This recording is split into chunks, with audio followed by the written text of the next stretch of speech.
E o Tiziano Osório está aqui no estúdio para contar qual é o brasileiro que vai disputar, ou vai tentar disputar o Oscar de 2026. Tiziano, boa tarde. Vai tentar e deve conseguir disputar o Oscar, que é o Agente Secreto, que é o 6º longa-metragem do Kleber Mendonça Filho, diretor que é um dos mais importantes diretores do cinema brasileiro na atualidade, junto com o próprio Walter Salles, do Ainda Estou Aqui. O Kleber Mendonça Filho, para quem não liga o nome à obra, ele fez Bacurau, ele fez Aquários, ele fez Retratos Fantasmas e fez também O Som ao Redor. Uhum. E te parece, Tiziano, que ele deve esse filme ir pro Oscar mesmo? Pelo que tu tá dizendo, tu tá bastante otimista, porque agora ele foi indicado para ser o representante do Brasil na lista dos que podem ir pro Oscar, né?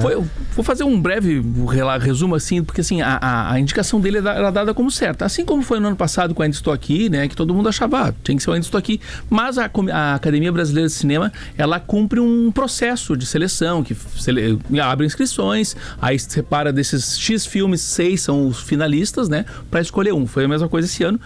E estava tudo certo para Agente Secreto. Mas daí, nos últimos dias da seleção, houve uma campanha muito forte para um outro filme chamado Manas, que é um filme da Mariana Brennan, que trata sobre... são uma ficção com histórias reais de pedofilia e violência sexual contra crianças e adolescentes na região da Ilha do Marajó, né? Esse filme ganhou uma força, o Champagne, que é o ator que ganhou 2 vezes o Oscar, entrou como produtor executivo, mas na hora H ganhou o Agente Secreto. O que o Agente Secreto tem a favor para a gente dizer assim que é uma aposta quase certa de que vai estar indicado ao Oscar? Para começar, ele é um filme que ganhou 2 prêmios importantíssimos, 3 prêmios, na verdade, importantes no Festival de Cannes, que é o principal festival do mundo. Ganhou o prêmio de melhor diretor para o Kleber Mendonça e o prêmio de melhor ator para o Wagner Moura. São prêmios enormes, né? E é muito, muito raro o Festival de Cannes dá 2 prêmios para o mesmo filme. Olha, eles têm uma regra lá que diz assim, que o filme que ganha a Palma de Ouro só pode ganhar aquele prêmio, e é muito raro o júri aceitar que tem que dar um duplo reconhecimento para um filme. Geralmente cada filme ganha um prêmio no Festival de Cannes. O Wagner Moura e o Kleber Mendonça são super conhecidos no mundo do cinema internacional. O Kleber Mendonça já ganhou prêmios no exterior por Aquários, por Bacurau. O Wagner Moura concorreu ao Globo de Ouro pela série Narcos, né? No ano passado teve um dos filmes mais badalados, que é aquele Guerra Civil, e este ano ele teve cotado, não chegou a ser candidato, ao Emmy de ator coadjuvante pela série Ladrões de Drogas. E o fato de serem conhecidos facilita a campanha. Importante, porque assim, é exatamente isso que eu falar. Campanha é a palavra-chave. Assim, o Oscar é uma votação, né? Então precisa ter publicidade, precisa ter candidatos que as pessoas reconheçam, que tenham um carinho por elas e por diante. E aí entra um outro ponto muito importante.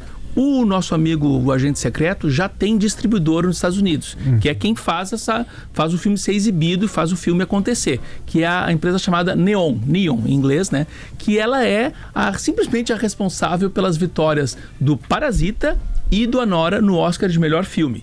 E ela tem no catálogo vários filmes que concorreram ao Oscar ou ganharam prêmios no Oscar, como Anatomia de uma Queda, Triângulo da Tristeza, A Semente do Fruto Sagrado, A Pior Pessoa do Mundo, né? Ou seja, assim, tá muito escudado para o Agente Secreto estar indicado ao Oscar. Hoje começou oficialmente a campanha, mas o filme já vinha aparecendo com força nas apostas de revistas como a Variety, que é uma das revistas centenárias de Hollywood, né? E olha só, apresentava a possibilidade, não quer dizer que vai ser, né? Mas de até 5 indicações para o Agente Secreto. Além de melhor filme internacional, pode aparecer, como Ainda Estou Aqui, na lista do Oscar de melhor filme, na lista do Oscar de melhor diretor, melhor ator, para o Wagner Moura, esse está bem cotado mesmo, e melhor roteiro original. Que espetáculo, Tiziano, mas o seguinte, ele não estreou aqui ainda, portanto ninguém que está nos ouvindo viu, né? O Agente Secreto. Aqui do Rio Grande do Sul eu sei de gente que viu, tá? Por exemplo, a Mônica Kanitz, que é a diretora da Cinemateca Paulo Amorim, e o Marcos Melo, crítico de cinema, que trabalha na Cinemateca Capitólio, eles foram para uma sessão, a primeira sessão que teve no Brasil, no Cinema São Luís, em Recife. Os dois adoraram o filme, encheram de elogios. O Marcos Melo, até citei na minha coluna em GZH, sabe? Ele não é de dar muitos adjetivos, o Marcos Melo, mas ele encheu de adjetivos o Agente Secreto. Que, para quem não sabe nada do filme, é o seguinte: é um filme que se passa nos anos 70, em Recife, em 77, e o Wagner Moura interpreta o Marcelo, que é um especialista em tecnologia, que, acho que não me engano, ele vem de São Paulo, né? Para Recife em busca de paz. Ele tem um problema do passado dele, mas lá ele acaba tendo outros conflitos, né? Eu não, como eu estava dizendo contigo antes, né, PG?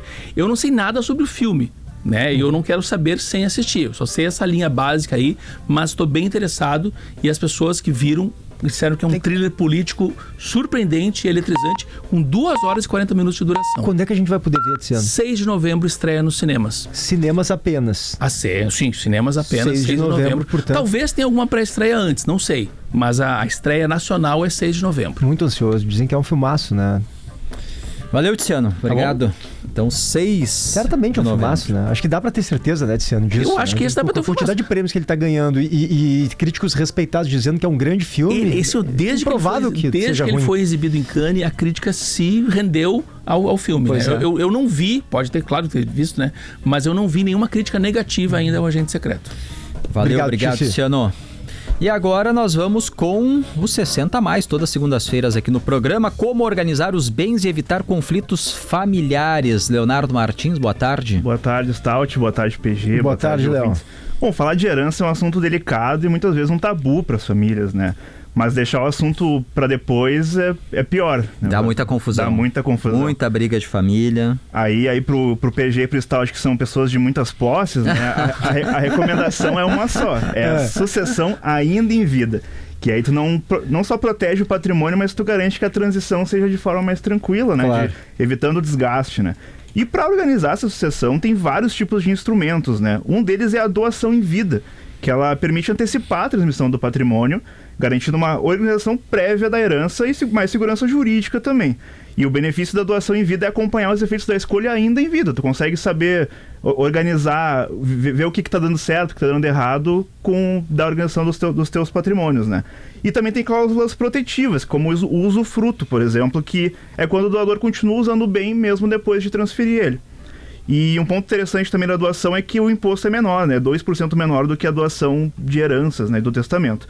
Aí a gente tem o bom e velho testamento, né? Que tu destina metade do teu patrimônio para os chamados herdeiros necessários, que seriam os ascendentes ou os descendentes, né? Os teus pais ou os teus filhos, e também o cônjuge e o companheiro também entra nessa leva. E aí tem o seguro de vida, que é a previdência privada, que isenta a necessidade de inventário. Então ele garante uma liquidez imediata pro teu beneficiário, né? E aí, os especialistas me contaram que o instrumento que mais cresce hoje em dia, que não se aplica a todos, mas é interessante, é a holding familiar, que ele consiste numa criação de uma empresa e para concentrar a gestão e propriedade do patrimônio, e aí eles passam a ser detidos pela pessoa jurídica e os herdeiros se tornam sócios, né? E recebem cotas ao invés de bens individualizados. Mas o que mais importante é superar o tabu e iniciar a conversa o quanto antes, para ter essa sucessão ainda, o planejamento sucessório ainda em vida, né? E se for só boletos, distribui já agora entre os herdeiros os boletos. Vai distribuindo as contas e fica à vontade aí. Mas é um tema bem, realmente, tratado ainda como tabu, mas já vem aumentando a preocupação nas famílias de tentar organizar em vida para não ter confusão depois. Exatamente, serve para todo mundo, não é só para quem tem grandes patrimônios, né? Para quem tem uma continha ali com dinheirinho.